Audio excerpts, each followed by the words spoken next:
The United States Army Air Assault School, located in Fort Campbell, Kentucky, is responsible for the training of soldiers assigned to the 101st Airborne Division and several units in the United States Army and United States Armed Forces.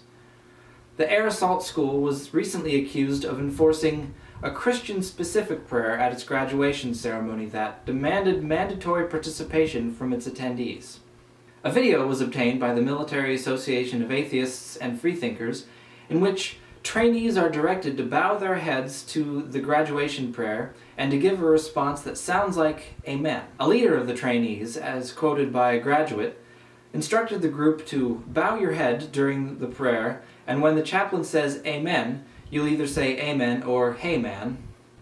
Apart from the slight linguistic leeway, trainees were not given the opportunity to opt out of the prayer altogether, if they so desired. As was noted by the Military Association of Atheists and Freethinkers, air assault leaders offer trainees the option to say Hey man instead of Amen. This false accommodation gives the appearance of respect for other beliefs, while in practice, what leaders create is a larger, more consistent crowd appearing to endorse official government Christian prayer. An Army spokesman later reported that although official prayer will continue at the United States Army Air Assault School, the policy requiring mandatory participation in the prayer, bowing one's head and responding with Amen or Hey man after the chaplain, has been overturned.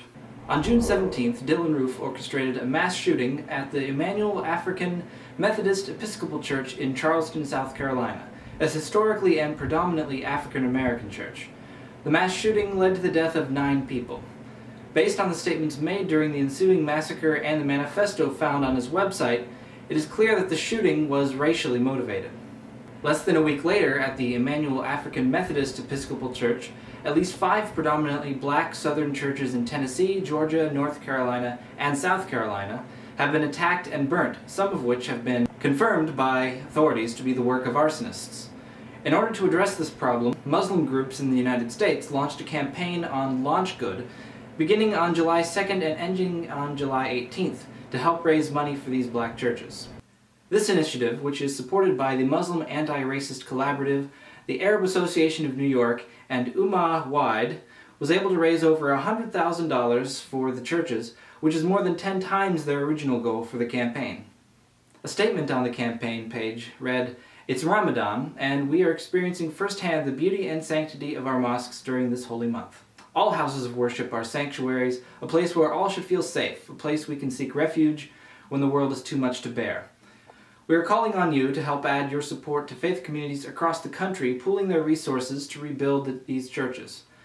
There has not been anywhere near the amount of resources needed to rebuild these churches. The time is now. Let's unite to help our sisters and brothers in faith." Muslim American scholar Imam Zaid Shakir went on to say that the American Muslim community cannot claim to have experienced anything close to the systematic and institutionalized racism and racist violence that has been visited upon African Americans.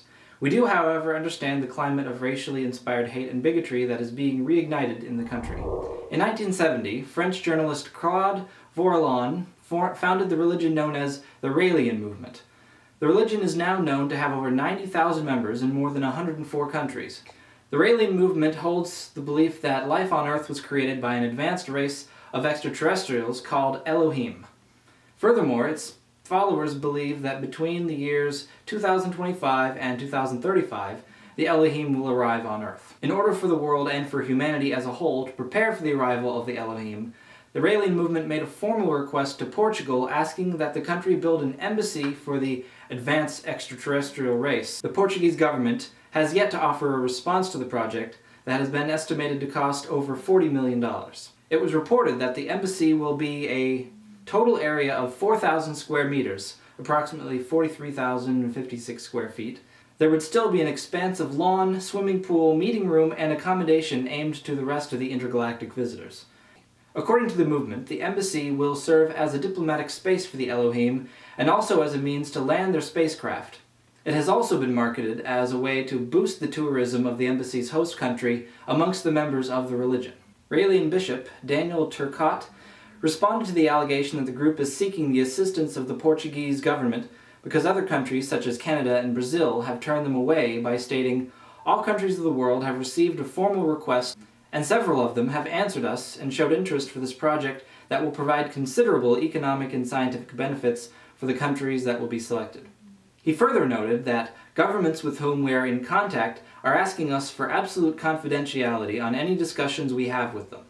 If the embassy is not yet built, it is not for the lack of interest of certain countries. Rather, it is because we still have time to select the country and because humanity is not yet ready to welcome an extraterrestrial civilization.